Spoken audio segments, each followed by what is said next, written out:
আচ্ছা গুয়াহাটির থেকে আমার অফিসে কেন গাইছে ভিডিও করে বলে পয়সা কামান যায় সেই হিসাবে আমরা হান্ড্রেড বগলে হিটপান নিয়ে লাইছি। হাই হাই গাইস, আমি এটা কি বললাম তো সাজামাল ভাইয়ের অফিসিয়াল দেখুন এই টিনের ঘরে বলে এত ডেকোরেশন করছে, মানে আনহার দেখলে ডরা গিয়ে যাবেন গে, অবাক হয়ে যাবেন গে। তো জলদি জলদি আহেন দেখেন। তো এই যে দেখেন রুমটা ভিতরে আইছি। আসসালামু আলাইকুম।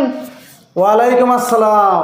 তো দেখেন ভালো করে আনহাকে বিশ্বাসই হবো না, মানে আমি কি অবিশ্বাস হয়ে গেছিলাম গা। তো আমি একদম ভাবি নেই যে ভিতরে এত সুন্দর ডেকোরেশন করছে দেখেন। হ্যাঁ গাইস অ্যাকচুয়ালি আপনারা সবাই দেখছে, মানে প্রিয় ভালোবাসা হ্যাঁ, সবাই দেখছে, দেখছে।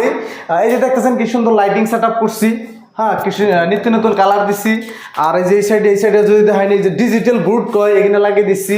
তার বাদে ক্যামেরাম্যান যদি টিঙ্কা হইন এই দেখেন এসি লাগাই নেওয়া আছে, মানে বাইরের থেকে দেখুন যায় টিনের ঘর, কিন্তু ভিতরে এলে আনকে বিশ্বাসই হবো না এই ধরনের ঘর বানাইছে। আনে বলে বহুত ভালো ভালো মানে ফেসবুক পেজ খুলুন, বহুত ধরনের সব সাপোর্ট করুন। সেই হিসেবে মানে আমি গুয়াহাটি থেকে আইসি আনের লগে অল্প আলাপ করবার জন্য।